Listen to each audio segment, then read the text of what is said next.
Good morning. Good morning. Welcome to the Unitarian Universalist Fellowship of Midlands online worship service. I'm Shannon Sonoris, Worship Associate for this morning's service. If you haven't already, please type into the chat box who you are and who you've brought with you today. Unitarian Universalism is a welcoming and inclusive religion. It encourages us to keep open hearts and minds because our own experience, conscience, and reason are the final authorities in religion. It affirms the inherent worth and dignity of every person and that we're all connected to each other and to the earth. If you're visiting us today, a special welcome to you. We appreciate you spending some of your Sunday morning with us. If you have any questions, please let us know in the chat box, by phone, or through our Facebook page. If you've been attending for some time and have come to feel that this is your spiritual home and you're considering becoming a member of the fellowship, please contact our minister, Eric Severson, or a member of the welcome team, or let us know your interest in the chat box.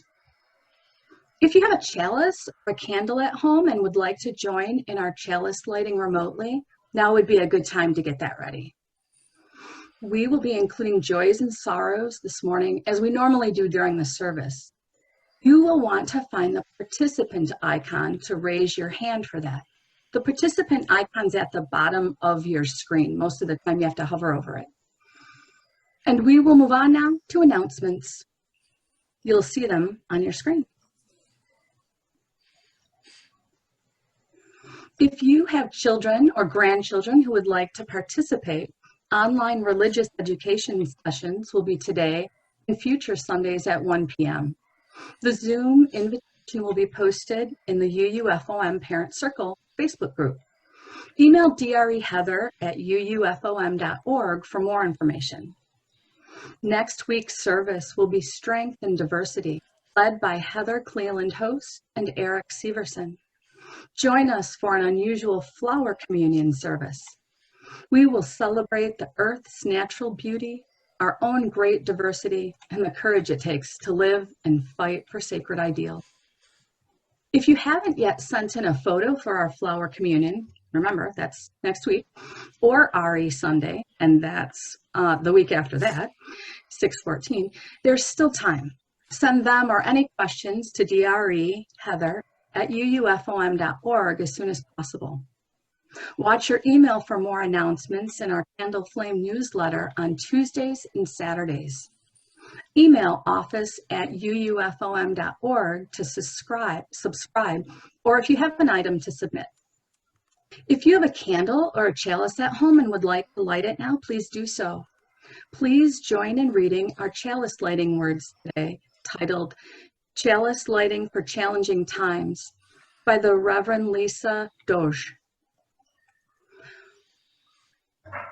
Why a flaming chalice? The question comes. It's the cup of life, we answer. A cup of blessings overflowing.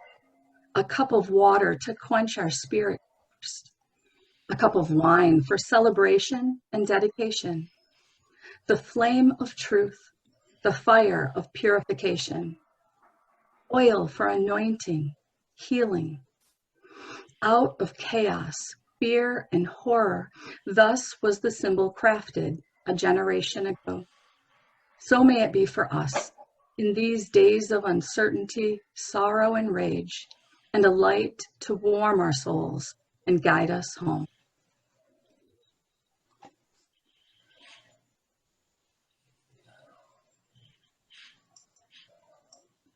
Thank you, Shannon. Our opening words today are titled The Bright Thread of Hope by the Reverend Gretchen Haley. There is too much beauty in this world to give up on it yet, and it is always too soon to surrender to cynicism. Bring your doubt, your skepticism, your downright confusion, even your bitterness. But in the midst of all these, in the center, wrap your tender fingers around that still bright thread of hope. Feel in your heart that still steady hunger for something more. The vision we glimpse every day in the rising sun across the foothills, the light that spreads across the face of the one we love, the look of knowing all there is to know and still loving life, loving us, just as it is, just as we are. For this hour we come to celebrate, to praise, to give thanks, to refuse to give up, to steady ourselves, keepers of hope, brave builders of this still possible world. Come, let us worship together. We have an opportunity now to learn a lovely new song. With your mics muted, please join Sarah Nuss Warren in singing our opening hymn, Dear Weaver of Our Lives Design, played by Sarah Nuss Warren.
Now Shannon Sonaris will share a story for all ages.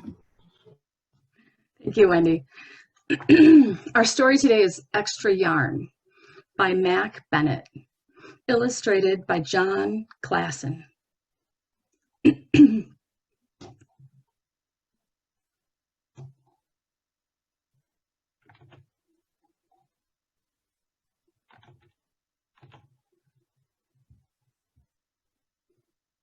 On a cold afternoon in a cold little town, where everywhere you looked was either the white of snow or the black of soot from chimneys, Annabelle found a box filled with yarn of every color. So she went home and knit herself a sweater. And when Annabelle was done, she had some extra yarn. So she knit a sweater for Mars too. But there was still more yarn. And when Annabelle and Mars went for a walk, Nate pointed and laughed and said, "You look ridiculous." "You're just jealous," said Annabelle. "No, I'm not," said Nate. But it turned out he was. And even after she'd made a sweater for Nate and his dog, and for herself, and for Mars, she still had extra yarn. At school, Annabelle's classmates could not stop talking about her sweater. "Quiet," shouted Mr. Norman. "Annabelle, that sweater of yours is a terrible distraction. I cannot teach with everyone turning around to look at you." "Then I'll knit one for everyone," Annabelle said, "so they won't have to turn around." "Impossible," said Mr. Norman. "You can't." But it turned out she could, and she did, even for Mr. Norman. And when she was done, Annabelle still had extra yarn.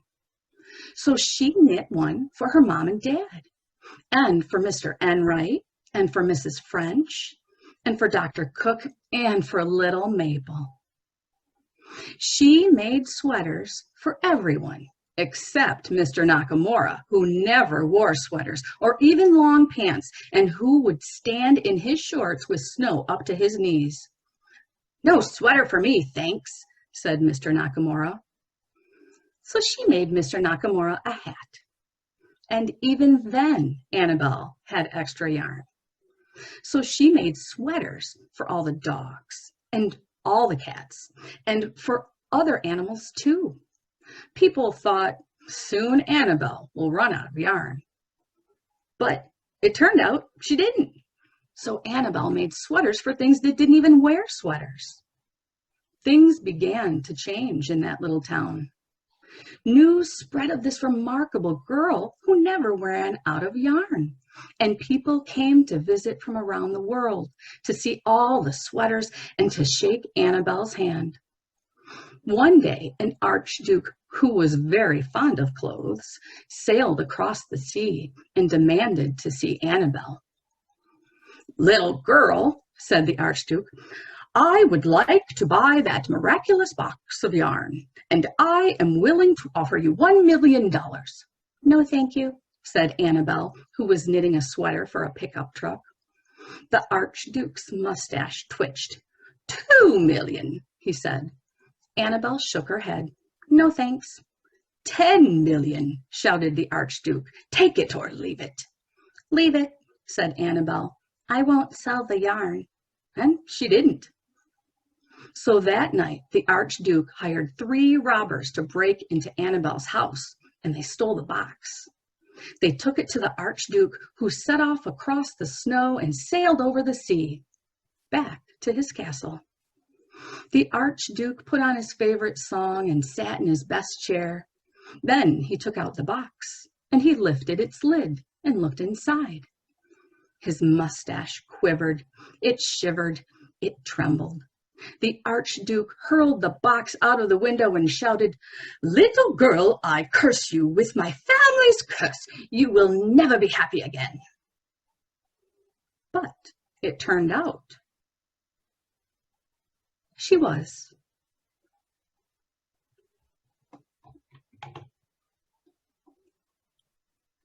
Thank you, Shannon.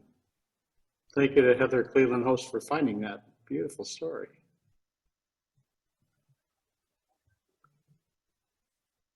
Now is a time of reflection, meditation, or prayer. Today's first meditation is by the Reverend Nancy Schaffer. This making of a whole self takes such a very long time. Pieces are not sequential, nor are supplies. We work here, then there, hold up tattered fabric to the light, sew past dark intent, use all our thread. Sleeves may come before length, buttons before a rounded neck. We sew at what most needs us, and as it asks, sew again. The self is not one thing once made, unaltered, not midnight task alone, not after other work. It's everything we come upon, make ours. All this fitting of what once was and has become. And this by the Reverend Amy Petrie Shaw, also adapted as she meditated on the art of kintsugi, the Japanese art of mending broken pottery with gold. Spirit of life and love, as we go through our days, allow us to mend ourselves so. Not hiding our brokenness as if it never existed, but making something beautiful so that others can see that wholeness can be achieved again. I invite you to take a moment to reflect on how we might mend ourselves and others.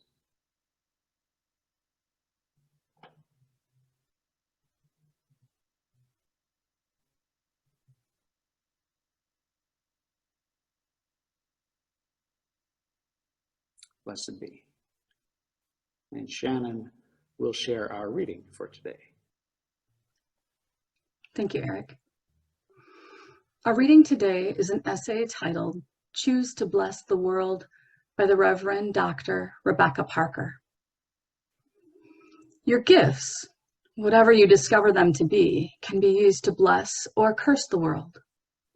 The mind's power, the strength of hands, the reaches of the heart, the gift of speaking, listening, imagining, seeing, waiting. Any of these can serve to feed the hungry, bind up wounds, welcome the stranger, praise what is sacred, do the work of justice or love. Any of these can draw down the prison door, hoard bread, abandon the poor, obscure what is holy, comply with injustice or withhold love. You must answer this question. What will you do with your gifts? Choose to bless the world. The choice to bless the world is more than an act of will, a moving forward into the world with the intention to do good. It is an act of recognition, a confession of surprise, a grateful acknowledgement that in the midst of a broken world, unspeakable beauty, grace, and mystery abide. There is an embrace of kindness that encompasses all life, even yours. And while there is injustice, anesthetization, or evil, there moves a holy disturbance, a benevolent rage, a revolutionary love, protesting, urging, insisting that which is sacred will not be defiled. Those who bless the world live their life as a gesture of thanks for this beauty and this rage. The choice to bless the world can take you into solitude to search for the sources of power and grace, native wisdom, healing, and liberation. More, the choice will draw you into community, the endeavor shared, the heritage passed on, the companionship of struggle, the importance of keeping faith, the life of ritual and praise, the comfort of human friendship, the company of earth, the chorus of life welcoming you. None of us can save the world. Together, none of us alone can save the world. Together, that's another possibility waiting. Let's share now in an interlude titled Gevat by Johann Sebastian Bach, played for us today by Sarah Nuss-Warren.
Thank you to Shannon and thank you to Sarah. That was lovely. I've asked two avid crafters in our fellowship, Ellen Severson and Sarah Clavet, to share with us some words today about their motivations and the joy their handicrafts bring them. Ellen? I'd like to tell you, oops, can you hear me now? I need to say that. Let me tell you about Catherine, a friend from Wisconsin. Catherine is awesome. She knits shawls that look like colorful spider webs. She actually uses patterns with charts, which is my idea of a knitter with a capital N. Complicated stitches, itty bitty needles. Her shawls drape to her waist.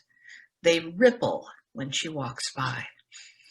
When she walks through a knitting guild meeting, other knitters would gasp and stare, and then walk dazedly over to touch the shawls. Think of the Sistine Chapel, Adam's finger. Let me touch your hem. When Catherine knits one of these shawls, she has to think constantly. She dares not drop her concentration. She says this is so relaxing. I want to believe her. I am not Catherine. I go for the flow experience, that mental place where I lose track of time. My hands know the pattern, and I kind of distantly watch the knitted piece.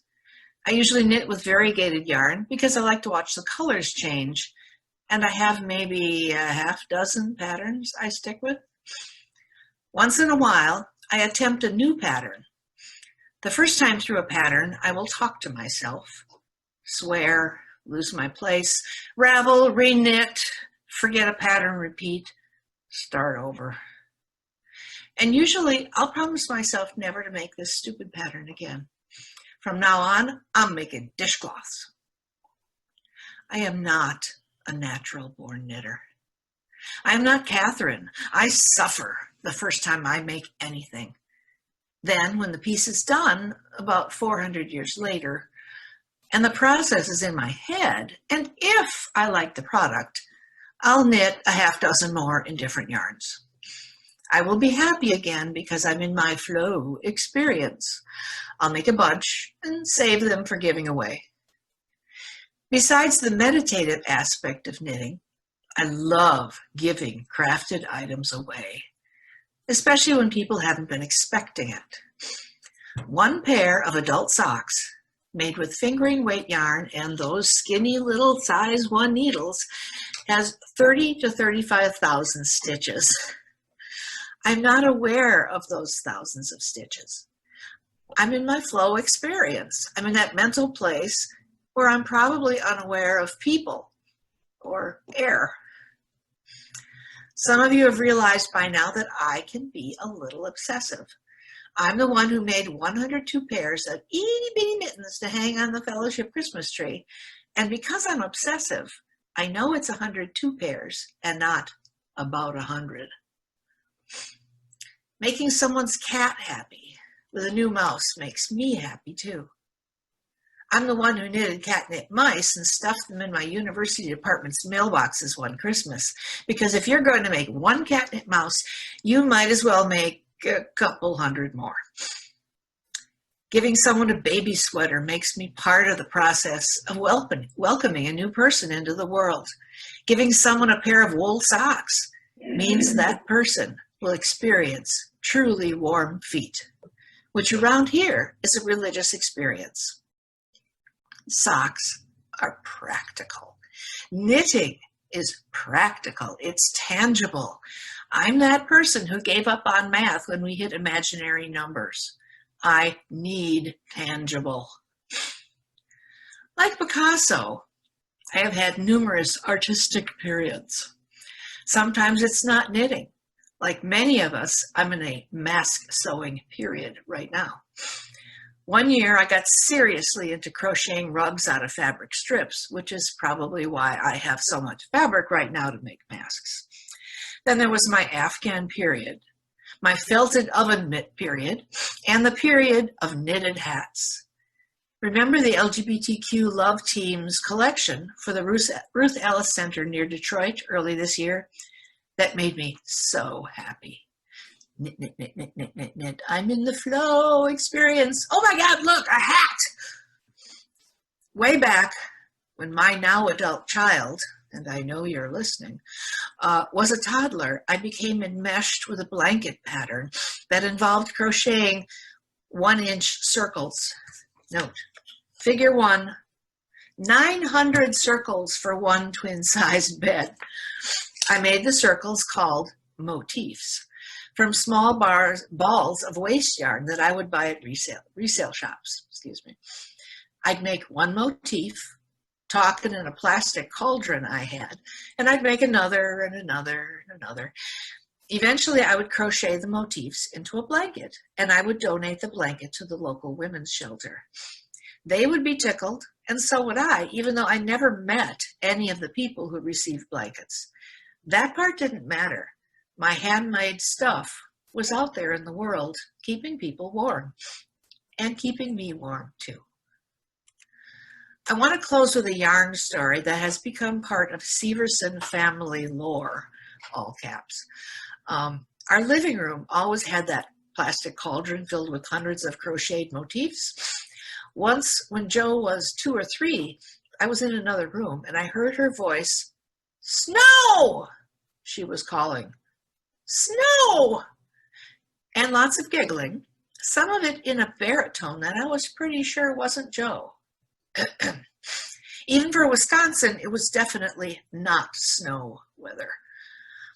I went to the living room where hundreds of pink and green and purple and multicolored motifs were flying about. Handfuls of snow behind the sofa, on the bookshelves, bouncing off the ceiling fan. It was wonderful. Soon, Eric, Jo, and I were having a lovely multicolored snowball fight. We found crocheted motifs in hidden places for years afterward. Crafting is my superpower, and it brings me happiness. Whether you're a Catherine or an Ellen, whether your superpower is woodworking, cooking, gardening, or whatever, it can bring joy to us and to others, even people we'll never, ever meet. Thank you. Thank you, Ellen. And Sarah? It is odd that knitting is my craft of choice. All my aptitude tests reported that I was least suited to tasks requiring manual dexterity. Fortunately, before I took those tests, I signed up for a junior high after-school Learn to Knit group. I started a scarf on skinny needles like this, with skinny yarn like this, and I worked on it for a long time, but never finished. When I signed up for the group, I didn't know my mother could knit. When I came home from school and showed her what I had learned, she said they taught me to do it wrong. In college, I tried again, this time using thick yarn like this and fat needles like this, and I actually finished a scarf, even though, according to my mother, I was doing it wrong. When I got old enough to appreciate her, I asked my mother to teach me how to knit European style, the way she had learned from old German ladies when she was a teen. Relearning the skill felt awkward to me at first, but I kept working at it, and now I'm pretty good if I stick to no more than moderately difficult patterns. Knitting is essentially taking a string of more or less fancy material and using 2 needles, forming a series of loops to create a fabric. From there, the possibilities are infinite. I enjoy seeing the string of yarn flow through my fingers and take shape in patterns of color and stitches. I like the feeling of connection to my mother. I also feel a connection to many generations of women in temperate climates around the world who carried their yarn and needles in an apron pocket and added stitches to a garment for a spouse or a child in the evening by a fire, or whenever there were a few spare moments during the day. I am humbled by the love and creativity that many invested into turning an everyday garment into a unique work of art that marked the recipient as beloved. Eric asked us to reflect on our inspiration for crafting in service to others. My mother was my first inspiration. After she knitted Afghans for everyone in the family, she began knitting baby blankets for her church's mission project. She continued that project until macular degeneration robbed so much of her vision it was impossible for her to go on. Additional inspiration came from visiting other UU churches. At the Rochester, New York Unitarian Church, the corridor walls are hung with a library of beautiful lap quilts. In empty spots, you see a note telling which member is being comforted by the loan of the quilt usually hanging in that spot. At Traverse Unitarian Universalist, the sanctuary is lined with windows on 3 sides. As you can imagine, when the winds whip in from Lake Michigan, it can be chilly. At the sanctuary doors are baskets of hand-knit shawls and an invitation to enjoy the warmth of the community. These examples were in the back of my mind as I thought about what I might want to do after I finished caring for my mother. My personal mission, reflected in 20 years of my career, has been to try to make the world a better place for children. Connecting my mission with my craft, I decided I would like to welcome each baby born into our congregation with a hand-knit blanket. My favorite pattern is larger and heavier than most baby blankets. You can see it's big and it's thick. I like it because it works well to wrap around a bundled up baby as they're whisked from house to car on a cold winter morning. It's a good, its thickness and softness is great to use as a floor mat when the baby is practicing baby push-ups, and it's a good size for preschool nap time. One of the first mothers I gave one to contacted me when her son was 10, saying he couldn't sleep without it. And was there a way to make it socially acceptable for a boys' sleepover party? Knitting baby blankets gives me the pleasure of creation and a way to warmly welcome a new baby to our community. Hi, everyone. We had enough technical difficulties on Sunday that we thought it best for me to re-record my sermon. So here it is. I am disturbed by the world's problems right now, maladjusted to them, as Martin Luther King Jr. put it. The daily, cruel, and inhumane words and deeds of conservative political leaders. The unceasing threats and demands of a global plague. The destruction and aftermath of a 500-year flood. The justifiable frustration, anguish, and rage of yet another innocent person of color, George Floyd, being killed in an inexcusable act of police brutality. Amid these misfortunes and injustices, there seems no better time to lift up and celebrate the very real human impulses to love, to empathize, and to act on others' behalf. Thank you to Ellen and Sarah for sharing their experiences and thoughts. A seminarian colleague said this on social media last year: I do not deny that I have inherited a great deal of difficulty from my ancestors. I have been handed down much pain. And yet I am who I am today because of who came before me, not despite them. I stand firmly within my lineage with a needle in hand, mending the brokenness. This could apply just as well to each of us. While we have inherited much difficulty from those who came before us, relatives or strangers alike, we came to be who we are because of them.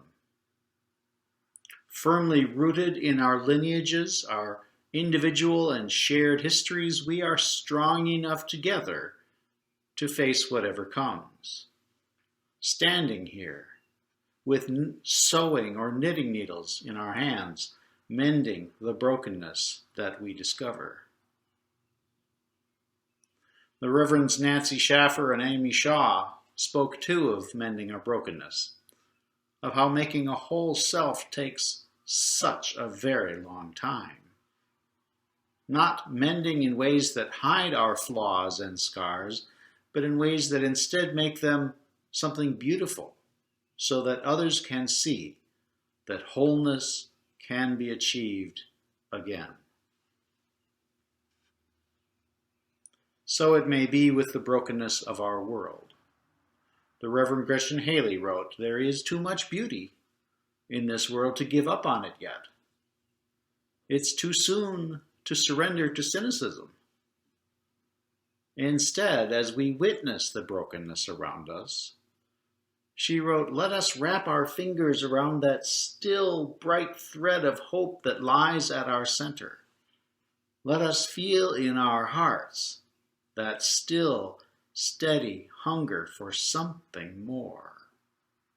The vision we glimpse every day in the rising sun, or the light that spreads across the face of someone we love. Knowing all that we know, still we can choose loving life, loving us, just as it is, just as we are. Let us not give up," she wrote, "but continue to steady ourselves as keepers of hope and brave builders of this still possible world." As the Reverend Dr. Rebecca Parker wrote, "We can choose to bless the world with our gifts." And this is exactly what Annabelle did in our story for all ages. Annabelle discovered that one of her gifts was knitting. We don't know exactly what she loved about it, but creating things for others seemed to bring her joy. She made sweaters for nearly everyone in town, for dogs and cats, for birds and bunnies and bears, for buildings and vehicles, mailboxes and trees, and a little hat for Mr. Nakamura. All thanks to a miraculous box that always seemed to have extra yarn. Until the Archduke stole it. In the end, though, despite his curse, Annabelle was still happy. I think that's because she knew that her gifts brought comfort and joy to others. Dr. Parker wrote that in using our gifts, we can make our actions, our creations, an acknowledgement that in the midst of a broken world, unspeakable beauty, grace, and mystery still abide. While there is injustice in the world, she wrote, there also may be within us a benevolent rage, a revolutionary love, protesting, urging, insisting that that which is sacred will not be defiled. Ellen shared that our gifts can require concentration and a great deal of effort. They can offer us relaxation, take us into a meditative flow experience. Repetition can help our bodies develop muscle memory. Our gifts sometimes require variety. Sometimes we seem born with certain skills, and other times they take a great deal of effort to learn. Our skills can be practical, yielding tangible products. Creativity can provide opportunities to give to people we may never meet, and to take part in others' joy of receiving, though not always in the ways we intend. Snow! Sarah shared that our gifts might come to us in fits and starts, and many times over a lifetime. Our gifts might connect us again to family and heritage, across time to generations, past and future. Our gifts might create unique works of art that can mark their recipients as beloved. Today we have focused on people's avocations and fiber arts. Thank you again to Ellen and Sarah for speaking. I don't know what your skills and gifts, your superpowers might be. Woodworking, singing, writing, cooking, speaking, listening, connecting. Together, Sarah and Ellen suggested that regardless, our gifts might provide the comfort and warmth of community. As we return to the misfortunes and injustices of the world this week, let us remember the human impulse to love. Let us recall these inherent gifts of ours that bring us and others joy. And let us remember, too, the symbol of our flaming chalice. May it be for us, in days of uncertainty, sorrow, and rage, a light to warm our souls and guide us home. Blessed be, and amen.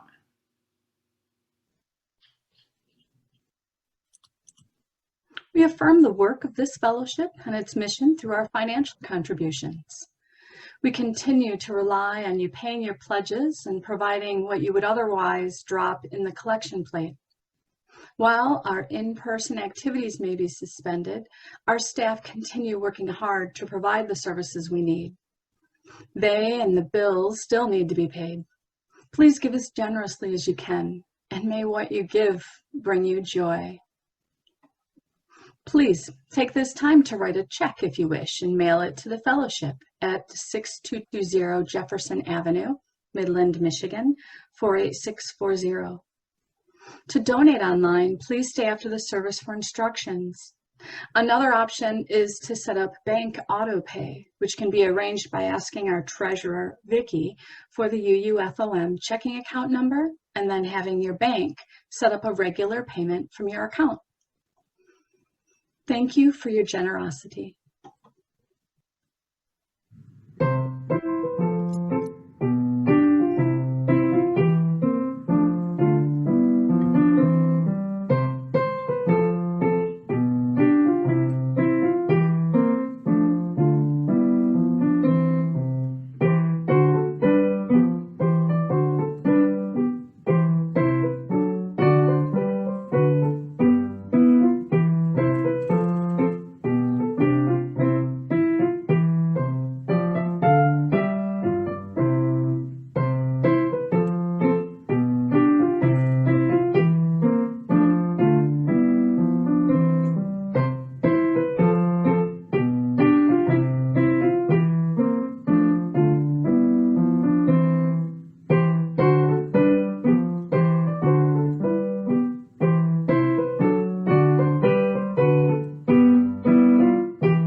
Next up, Sarah's Circle.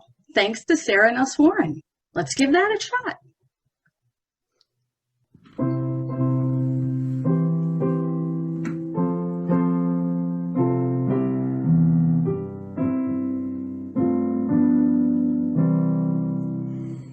We are dancing Sarah's circle. We are dancing Sarah's circle. We are dancing Sarah's circle. Sisters, brothers, all. Here we seek and find our history. Here we seek and find our history. Here we seek and find our history.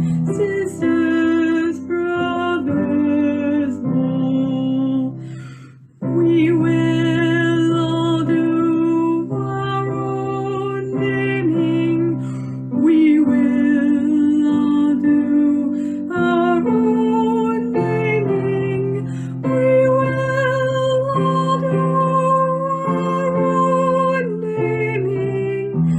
sisters, brothers, all, every round a generation, every round a generation, every round a generation, sisters, brothers, all, on and on the circles moving, on and on the circles moving, on and on the circles moving, sisters, brothers, all. Thank you again, Sarah. Our closing words today are by the Reverend Tim Haley.